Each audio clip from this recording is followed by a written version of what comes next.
Day, pumunta kami sa, ano nga yun? Yung parang ano, yung skydiving. Yung tapos kung nakita niyo yung baba, parang tree. Ha? Palm Island. Island? O Palm View? Charot, iba pala yun. Basta yun. Na Palm, yan. Pumunta kami doon. Tapos, ano pa ginawa natin? Ano pang ginawa natin? Pumunta tayo sa mga gold keme. Tsaka bilihan ng, ewan ko, hindi namin alam kung saan kami dila ng ano, ng tour guide namin. Yun. Tapos, sumunod na araw, anong tawag doon? Isan? Anong tawag doon?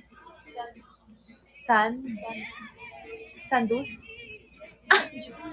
Sand dunes? Tama? Basta yung, ayun, ayun, sabi na nila. Yung nakasakay kami sa car, tapos, kami sa mga sand na gumaganon. At siya, nag-hot air balloon kami. Masaya nun kasi nakakatakot. Pero nakaka-amaze kasi sobrang galing nilang mag-drive. Feeling ko kung ang nag-drive, wala na. Disgrasya na kami lahat. Tsaka sumisigaw din ako. Pero sila grabe ang galing. Sobrang kontrolin pa. Ganun. Saka ganun lang sila. Isang kamay lang yun guys. Tapos ganun lang sila. Ganun. Amazing. Tapos sobrang bilis silang mag-drive. Nakakatakot.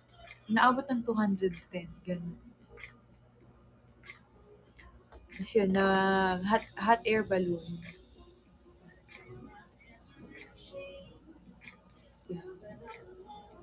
Wala kasi hindi ko na maalala.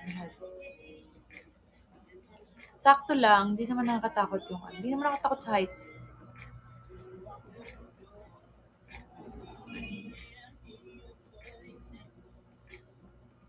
Tapos, yun na, nag-shopping lang din. Saglit lang din kasi siya eh. Nag-IMG kami, ano kami, na theme park. Ayan. Una namin sinakyan yung umiikot agad, ganun, yung dumuduyan pa siya, gumagano'n, tapos ikot-ikot, 360. Ay, hilo-hilo na kami agad. Kaya medyo hindi namin na-enjoy masyado. Hindi. Ang Ferrari saan ba yun? Saudi? Hindi sa Dubai, di ba? Hindi kasi ata sa Dubai yun eh. Kaya, Abu Dhabi, ayun. Dubai lang po kami.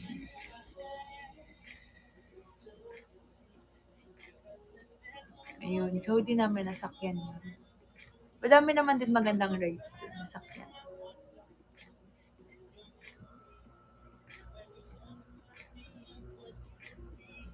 Okay naman yung init niya. Parang mas kaya ko ang init doon kaysa sa init sa Osaka eh. Hindi, feeling ko kasi sa Osaka, mainit na nga, ang dami pang tao. Kaya feeling ko, kakairita yung gano'n.